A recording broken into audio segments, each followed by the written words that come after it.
¿Alguna vez usted ha ido a pedir, ya sea dinero, comida, por una necesidad? ¿Alguna vez ha ido a pedir? Qué feo es ir a pedir, ¿verdad? Es horrible, se siente raro y no está mal, pero se siente mal cuando uno va a pedir por uno. Ahora, cambiemos ese escenario. Usted ha ido a pedir por otra persona. Es diferente, ¿verdad? Cuando usted va a pedir por alguien que necesita y usted va a hablar en nombre de alguien y pide por esa persona, como que la cosa cambia. ¿Por qué? Si al final estamos pidiendo. ¿Qué hace que sea más ensuavizado ese detalle? ¿Qué hace que en nosotros ese sentir cambie? Bueno, déjenme decirles que nuestra conducta como seres humanos siempre se siente mejor cuando sentimos que hacemos algo bueno por el prójimo y no por nosotros mismos. Porque siempre hay un sentir de acusación dentro de nosotros cuando estamos a favor de nosotros mismos y hay un sentimiento de penalidad. Pero cuando hacemos algo por alguien más, eso no está ahí, sino es todo lo contrario. ¿Por qué menciono esto en esta mañana? Yo recuerdo cuando Santiago, allá en el capítulo 4, versículo 3, rápidamente decía, pedís mal, porque pedís ¿para qué? Para vuestros deleites. Santiago decía, pedís y no recibís, porque pedís mal, porque pedís para vuestros deleites. Hablando en términos general de lo que pide la gente, pero esto también abocado hacia el detalle de lo que usted pide también delante de la presencia de Dios. Hermanos, cuando usted y yo oramos, ¿qué le pedimos a Dios? ¿Qué rebosan nuestras oraciones? Nuestras oraciones rebosan en la situación mala y angustiante que estamos. La situación rebosa en el pensamiento de lo que nos aflige. Y Dios dame, y Dios aquí, y Señor necesito, y Señor ocupo, y Señor haz. Yo sé, Señor, que tengo que esperar a tu tiempo, Padre, pero es que tú sabes que estoy así. Ayúdame a esto, y esto, y esto, y esto, y esto, y esto, y esto. Y a veces, cuando logramos orar un buen tiempo, si usted se da cuenta, la tajada del pastel de la oración que usted y yo formulamos está dividido en cuatro, tres segmentos para yo y uno para algo más. Como por lo menos, gracias, Señor. ¿Por qué menciono esto? Porque hoy vamos a hablar, hermanos, de una oración con propósito. Estamos en el mes en el que vamos a estar hablando de la oración desde diferentes formas o visiones. O sea, no estamos hablando en una línea específica, sino varias visiones dentro de lo que es colectivamente e importante dentro de la oración. Así que hoy vamos a hablar de una oración con propósito. Y para esto nos sirve específicamente una carta del Nuevo Testamento que el apóstol Pablo hizo. Es la carta a los filipenses. Vaya usted conmigo a la carta a los filipenses.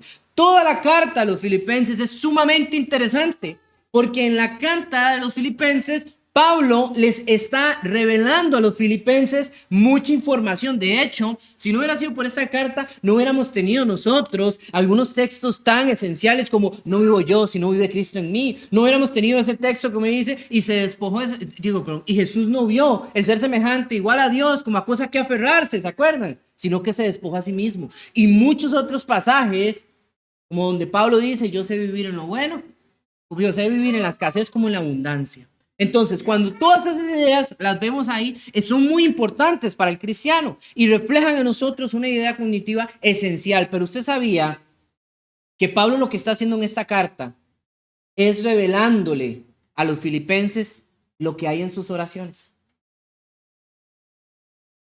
Esta carta es la revelación de la oración de Pablo hacia esta iglesia. Pablo escribió una carta para decirles, ¿saben? Yo los amo. Yo los amo a ustedes, filipenses. Y quiero que sepan algo, yo oro por ustedes. Yo oro por esto, oro por esto, oro por aquello, deseo esto, deseo aquello. Y él comienza a hablar de lo más profundo que hay en su sentir. Y si hay un lugar íntimo, mis queridos hermanos, para todos nosotros, es la oración. Decía la semana pasada el hermano Walter que esa parte, ¿verdad? De irse aparte y llorar concentrado sin que nadie lo interrumpiera. Esa no es para uno, para poderse concentrar y orar. ¿Y qué pasa si alguien se le acerca a usted y le dice, dígame una cosa, ¿en qué estaba orando usted? ¿Qué estaba diciendo? Uno lo ve así como, no, es privado, eso es con Dios. Eso es como el voto, ¿verdad? Es secreto. Con Dios puedo ser totalmente sincero, transparente, porque Él me conoce, yo le puedo decir todo. Qué lindo. Pablo entonces es abierto con los filipenses y les dice, vean, yo oro por ustedes. ¿Y saben qué es lo mejor de esto? Él se los dice estando encarcelado. Ellos son libres, pero Pablo no. Y Pablo está altamente preocupado por ello. Tanto así, no los olvidan sus oraciones. Vea cómo empieza el capítulo, ¿verdad? Y dice, versículo 3, por favor, capítulo 1, versículo 3 dice, doy gracias a mi Dios siempre que me acuerdo de vosotros. Esto es esencial, hermanos, el recuerdo que tiene que estar primordial dentro de la mente de uno para algo como eso. O sea, usted no puede orar de alguien que usted no se acuerda. Por eso a veces yo llego y les digo, hermanos, cuando usted dice, oren por tal persona, digan el nombre, el fulanito, digan qué tiene, qué pasa. Porque en mi mente se queda grabado el detalle, si no me acuerdo el nombre, por aquella persona que tiene cáncer, por aquella persona que le cortaron un dedo, por aquella persona que pasó algo específico. Y así no puedo acordar en mi mente. Porque nuestra mente es muy vulnerable al olvido. Tienen que pasar cosas muy fuertes, muy traumáticas o muy aferradas al día a día de uno para totalmente tenerlas ahí pendientes. Pero para recordar en nuestras oraciones, hermanos, es bueno esos detalles. ¿Para qué? Para que sea más para nosotros la comprensión de lo que queremos orar y sobre todo para recordar. Recordar. Entonces Pablo dice, doy gracias a mi Dios siempre que me acuerdo de vosotros, siempre en todas mis oraciones, rogando con gozo por todos vosotros, por vuestra comunión en el Evangelio desde el primer día hasta ahora, estando persuadido de esto, que el que comenzó en vosotros la buena obra, la perfeccionará hasta el día de Jesucristo. Como me es justo sentir esto en todos vosotros, por cuanto os tengo en el corazón y en mis prisiones y en la defensa de la confirmación del Evangelio. Todos vosotros sois partícipes conmigo de la gracia. Pablo hace un gran recordatorio sobre los hermanos. Pablo tiene un profundo afecto hacia ellos. Dice, yo los amo, filipenses. Pablo estuvo ahí. Pablo trabajó directamente con el pueblo de Filipos. Déjeme decirle que el Filipos era una ciudad, una colonia romana, que establecía bajo las leyes romanas. Y de hecho fue establecida en el nombre del papá del emperador, Filipo. Y los romanos asediaron con esta ciudad en el pasado, hace muchos años antes de que Pablo llegara acá, porque era una ciudad rica en oro. Así que en la zona de Filipos no era una ciudad inmensa, pero una ciudad bastante bien colocada y sobre todo muy bien financiada. No es de extrañarse porque más adelante Pablo, ¿verdad? Llega y dice básicamente que los Filipos siempre estuvieron preocupados en ayudar. ¿No dice eso allá en el capítulo 4, versículo 10? Véalo usted conmigo rápidamente. Dice, en gran manera me gocé en el Señor de que ya al final habéis vivido, pero en nuestro cuidado en mí. De lo cual también estabais solícitos, pero os faltaba la oportunidad. Él rescata, a comparación con una iglesia como Corinto, donde Pablo tuvo más tal vez tiempo que en Filipos de trabajo, y que más bien les dice a los corintios, ¿ustedes qué? No me han ayudado en este ministerio, más bien yo he cometido el error al no solicitarles a ustedes ayuda para mi ministerio. Sin embargo, vemos que los filipenses se preocupaban porque Pablo tuviera que comer. Así que hay un amor de Pablo aquí sentir. ¿Por qué? Porque la iglesia de Filipos pensaba también en Pablo. Quería cuidarle de alguna manera, quería enviarle un dinero, quería enviarle noticias, quería que él supiera. Ellos estaban pensando en él. Toda la carta usted la analiza y ve que hay un apego, un afecto entre Pablo y los filipenses. Así que hay una gran situación aquí entre ellos y Pablo, por lo cual no es de extrañarse que Pablo piense en ellos en sus oraciones. Pero no por conveniencia, sino por el amor mutuo que se demuestra. De hecho, los filipenses, según lo que Pablo dice acá, son amados, pero también están dentro de la preocupación de Pablo. Cuando usted ve conmigo, versículo 8, porque Dios me es testigo de cómo os amo a todos vosotros con el entrañable amor, ¿de qué? De Jesucristo. Y dice Pablo, esto pido en oración, que vuestro amor abunde más y más en ciencia y en todo conocimiento. Pablo no estaba pidiendo para que en Filipos hubiera amor, porque los filipenses amaban, pero sí que hubiera conocimiento. Entonces Pablo reconoce que los filipenses tienen un problema. Incluso más adelante nos da más pistas de esta verdad. Vea usted el versículo 25, dice: y confiando en esto, en que quedaré, que aún permaneceré con todos vosotros para vuestro provecho y gozo en la fe. Pablo estaba hablando ahí y dice, bueno, yo estoy pronto a morir y para mí el morir es ganancia. Pero el vivir es en Cristo, dice. ¿Por qué? Porque si yo me muero, dice Pablo al principio, dice, mejor me es, porque yo ya me voy con Cristo Jesús. Pero si no me muero, ¿es ganancia para quién? Porque necesito seguir predicando. Y especialmente, ¿por quién? Por ustedes. Y por eso en ese 25 dice, confiando en esto. ¿En qué? Que quedaré, que aún permaneceré con todos vosotros para vuestro provecho. ¿Quién iban a aprovechar a la vida de Pablo? Los filipenses. ¿Por qué? Porque él los instruía, él les enseñaba. Entonces vemos a una iglesia de Filipos que es acomodada económicamente, incluso que también tiene toda la estructura de la iglesia adecuada. Vea usted el versículo 1 del capítulo 1. Pablo y Timoteo, siervo de Jesucristo, a todos los santos en Cristo Jesús que están en Filipos, con los obispos y los diáconos. Así que la iglesia que estaba en Filipos ya estaba bien organizada. Económicamente estaba bien organizada, tenía diáconos, tenía obispos, o sea, ancianos. O pastores, como usted quiera verlo. Cualquiera de las tres palabras es la misma función. Pastores, obispos o ancianos. Pero ¿qué es lo importante aquí? Ver que tenían toda esta estructura y usted diría, wow, pero esa iglesia estaba súper bien. Pero Pablo reconoce que a esta iglesia le falta algo. Conocimiento. Y por eso ora por la iglesia. La oración de Pablo desde la prisión tiene sentido, hermanos. Porque Pablo no está pidiéndole a Dios salir de la cárcel por salir, por querer ser libre. Claro, como persona seguro no le gustaba estar mucho ahí. Aunque él aprovechaba, ahí les acaba de decir en el versículo 2 del capítulo 1 que sus prisiones son para provecho. ¿Por qué? Porque sigue predicando desde esos puntos y está llegando a otros lados. E incluso dice, hay algunos que por envidia, que por esto, que por el otro, por aquello, pero aún así, el evangelio de Cristo es predicado. Pablo dice, la predicación no se está deteniendo, ni yo estando en la cárcel estoy dejando de predicar. Pero salir me es necesario ¿para qué? Para ir a ustedes, para enseñarles, para hablarles de Cristo, seguir abundando en las escrituras, seguir enseñando el camino de la verdad. Volviendo al versículo 9, hay algo esencial que nosotros necesitamos de notar ahí. Porque Pablo dice, y esto pido en oración, que vuestro amor abunde aún más y más en ciencia y en todo conocimiento. La palabra ciencia aquí no es como usted y yo la pensaríamos, ¿verdad? Que es hacer ahí como compuestos químicos. No, Pablo no necesitaba que los hermanos fueran a hacer alquimia y esas cosas que son ya procesos químicos, ¿verdad? Sino que Pablo hablaba sobre el aspecto de conocer, de entender las situaciones, de entender el mundo, de entender los misterios de Dios, de comprender lo espiritual y lo humano.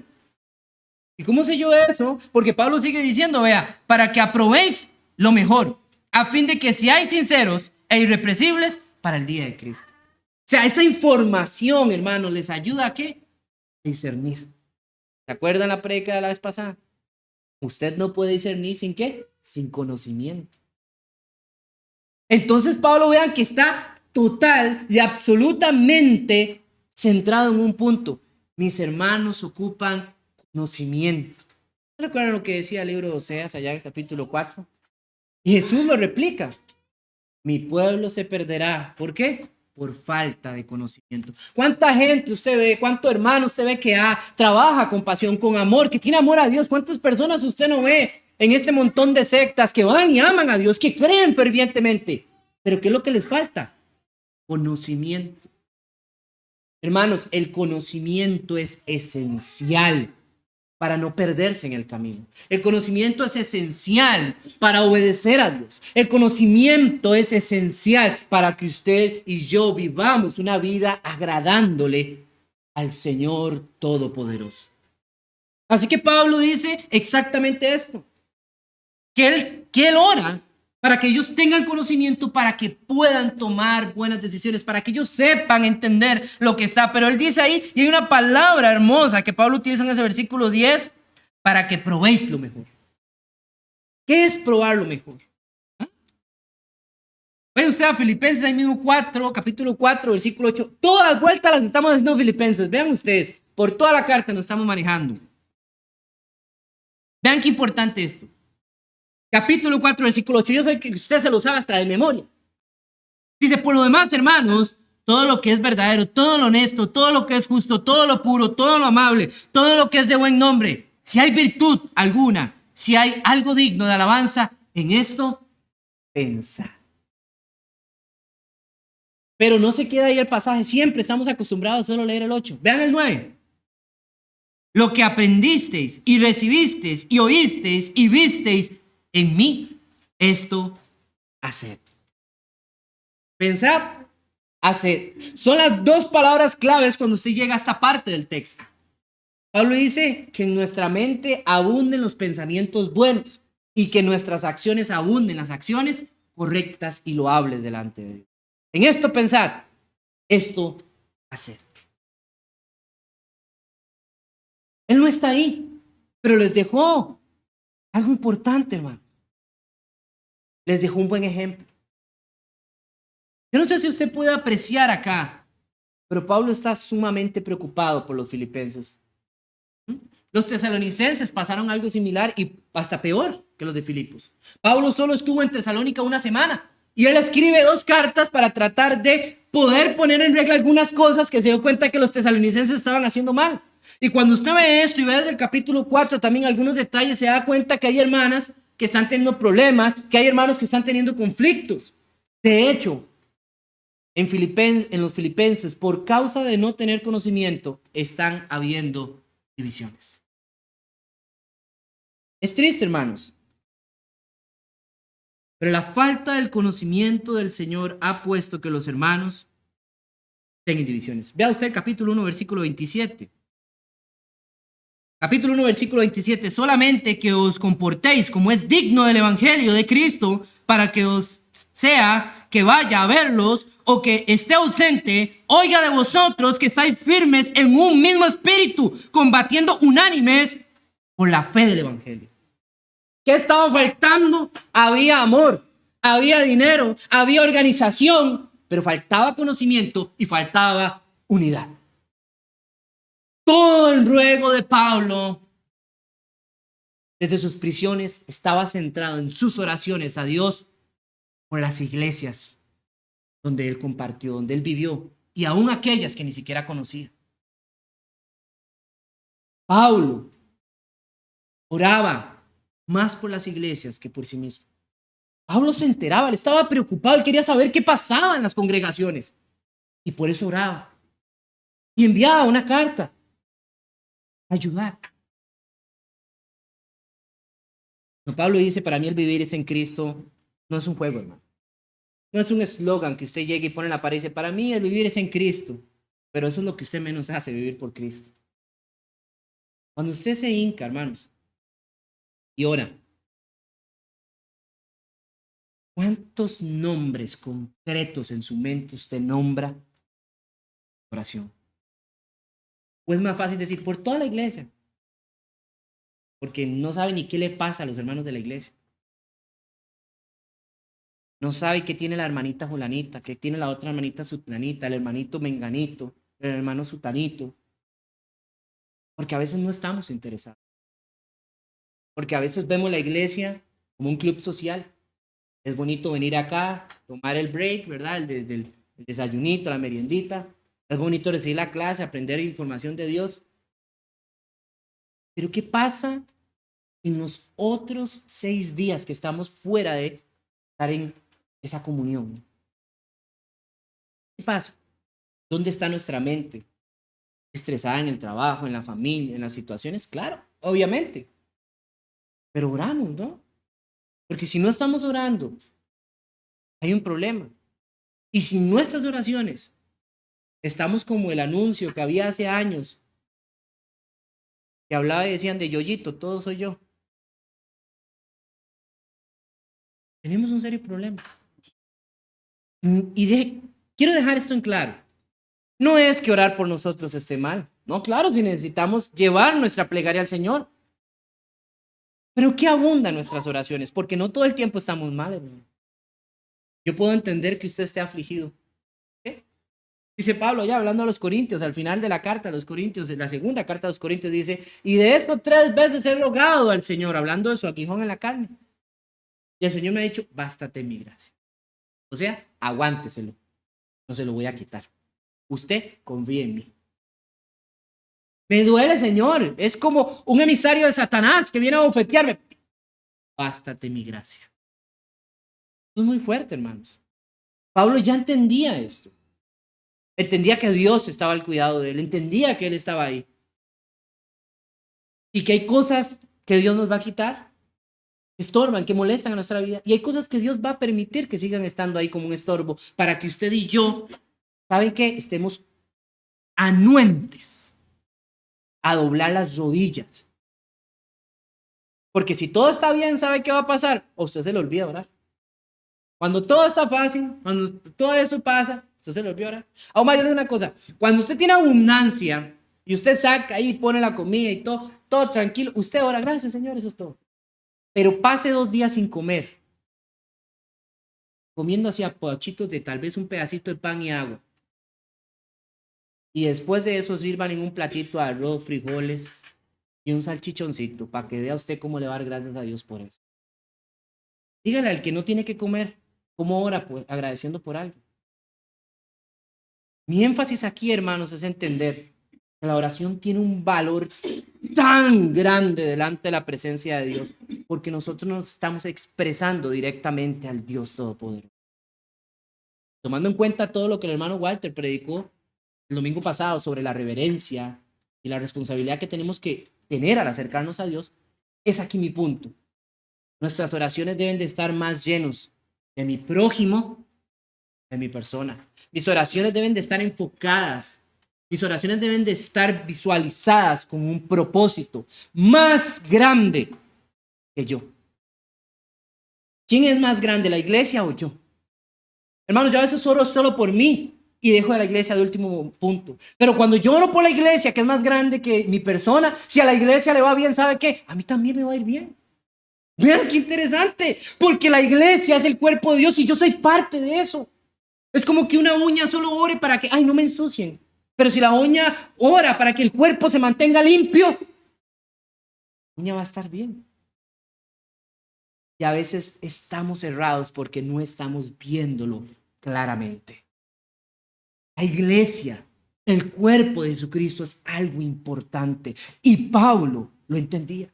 Por eso Pablo escribe a los filipenses y les dice claramente esto. Hay un punto importante. Pablo está sumamente en su mente enfocado en que los filipenses aprendan más, conozcan más del Señor, que conozcan más de los escritos, que aprendan a defender a Cristo, que sean unánimes. Porque el conocimiento traería unidad, un solo pensamiento. Ya no sería la opinión de cada uno, sería la opinión de Dios.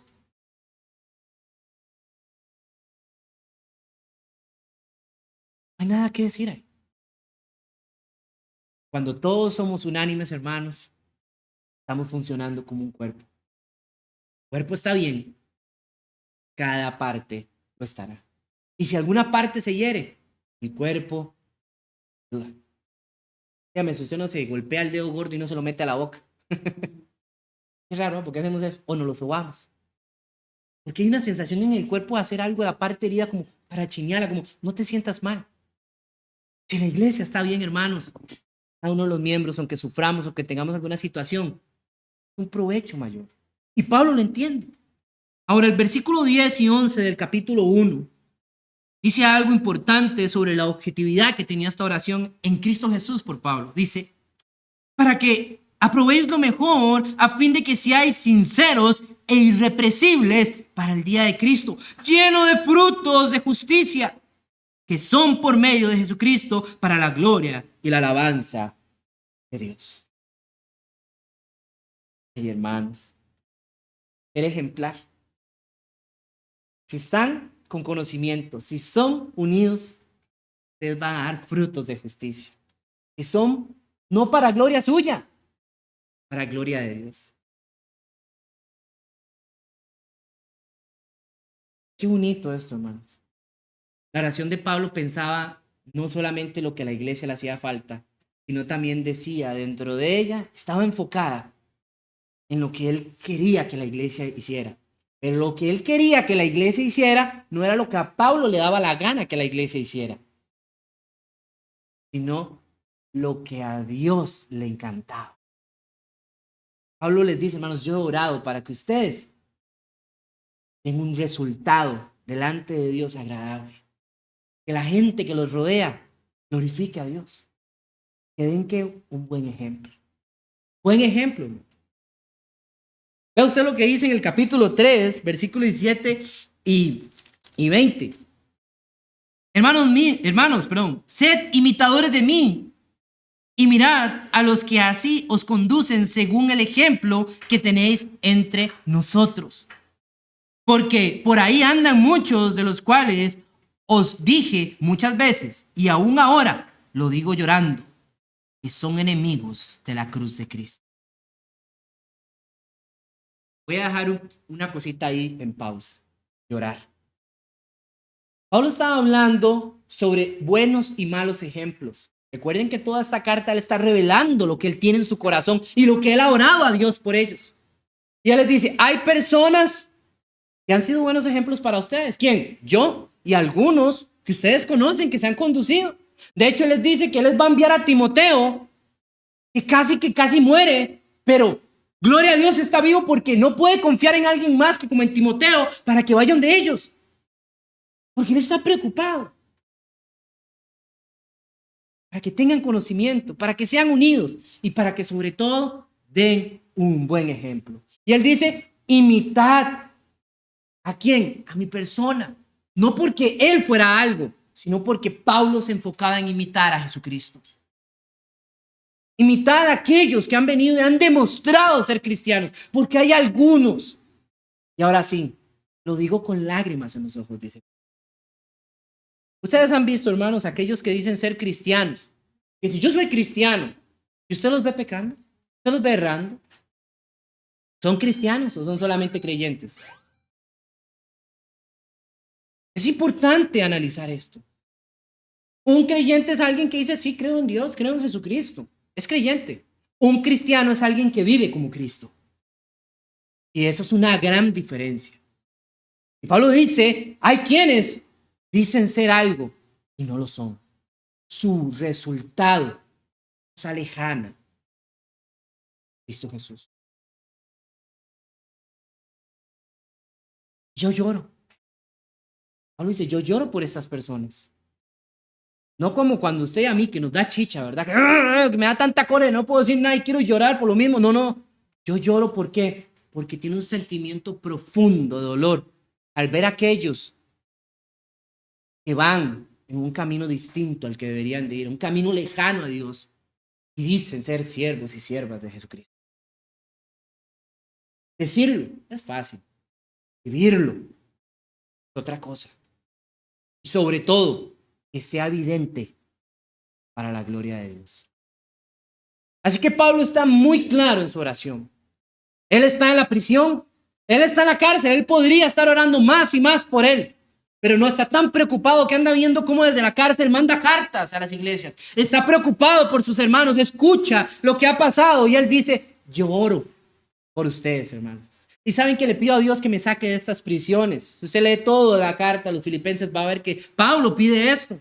En el capítulo 2 él dice que él pide a Dios salir de ahí y que él espera pronto salir para ir a verlos, para ir a hablar con ellos, para ir a enseñarles.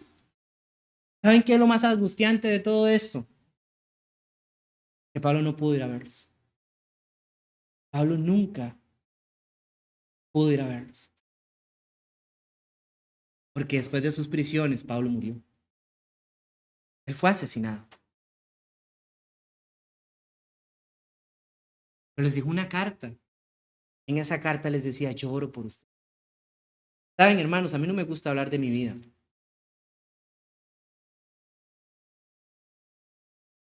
Pero yo quiero que usted sepa algo. Qué importante es orar, iglesia, por los hermanos. Qué importante es cuando usted se hinca, se recuesta o se coloca en su posición en la que más guste, pero sobre todo, pega su corazón. Y en su momento de intimidad con Dios, recuerda a sus hermanos, piensa orar por ellos. Hubo un momento en el que me sentí debatido internamente, ¿saben? Cuando me dijeron que tenía que hacerme el examen para ver si tenía cáncer en el intestino, todo eso. Fue complejo. Yo trataba de tener una postura mal, que mi familia no se preocupara. Yo pensaba muchas cosas sobre eso. Yo andaba y le decía a los hermanos, no decía mucho, pero les decía, hermanos, oren por mí, porque me tienen que hacer un examen y es aquí. Y algunos cuando yo les decía el nombre del examen, lo entendían. No se me olvida, hay una hermana entre nosotros que era enfermera y lo escuchó, y donde lo escuchó me volteó a ver con ojos preocupados y me dice, hermano, sí, sí, ya sé que usted lo entendió. No diga nada. Pero a mí me golpeaba en el corazón. Y yo lo decía, no buscando a crear lástima, no buscando crear aprobación en la gente, no buscando crear que me ayudaran, sino que la gente orara. Y nunca se me olvida porque un día yo me levanté, hermanos, y se lo había dicho a una hermana, que no es de acá, ni siquiera de esta congregación, se lo había dicho a una hermana aparte.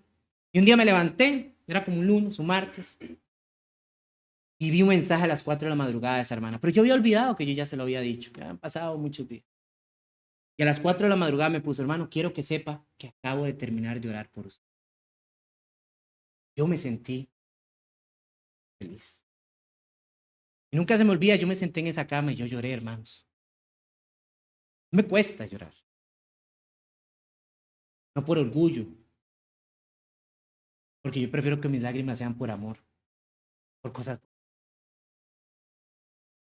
Yo dije, wow, se lo dije hace un mes. Y el que ella me haya informado de ese detalle cambió mi perspectiva.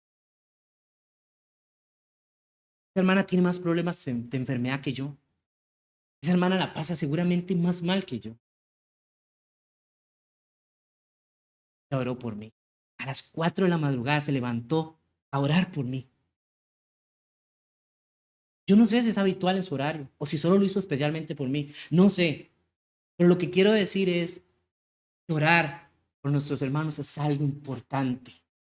Y nosotros no sabemos el mundo que se mueve espiritual alrededor de nosotros y lo que nuestras oraciones provocan en el amor de nuestro Dios. Jesús, Jesús lo sabía, hermanos. Y vemos a Jesús muchas veces orando. Y Jesús oraba por la iglesia, hermanos. Por una iglesia que él estaba estableciendo, por una iglesia, por un movimiento que él estaba generando. Para salvar vidas de la peor enfermedad, de la peor preocupación, de la peor problemática de este mundo, el pecado. Jesús oraba porque sabía que nosotros íbamos a tener problemas. Y quiero que sepa que Jesús no solo oraba por sus hermanos en ese momento, sino oraba por usted hoy que está aquí sentado. ¿Y cómo sé yo eso? Porque en Juan capítulo 17, versículo 20, Jesucristo en su oración, el Espíritu nos revela esa información privada de Él y dice, mas no ruego solamente por estos, sino por los que han de creer en mí por la palabra de ellos. Jesús está orando por usted, por mí, todos nosotros. Y no nos conocía. Él nos veía ya por fe. Él creía quiénes íbamos a ser. Él sabía que usted hoy se iba a sentar aquí en esta banca. Iba a tratar de ser la mejor persona que pudiera ser.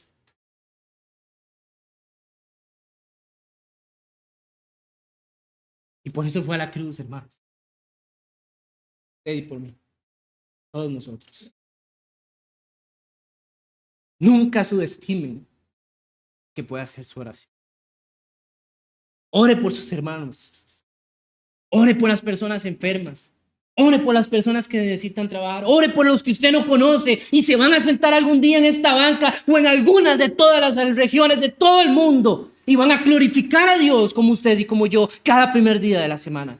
Ore, porque hay muchos hermanos alrededor del mundo, mis queridos hermanos, que están sufriendo al igual que usted y que yo, en muchas formas, de muchas maneras. Ore de esa manera intensamente, porque eso sí tiene sentido. Ore por la iglesia. Ore por la iglesia del Señor, hermanos. Es el mejor sentido que puede tener hoy su oración. Que Dios los bendiga.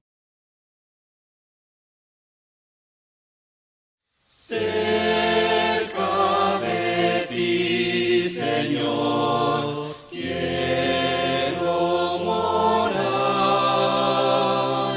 Tu grande y tierno amor quiero gozar. Llena mi pobre ser, limpia mi corazón, hazme tu rostro ver en comunión. Pasos inciertos doy, el sol se va, mas si contigo estoy, no temo ya. Himnos de gratitud, ferviente cantaré, y fiel a ti, Jesús.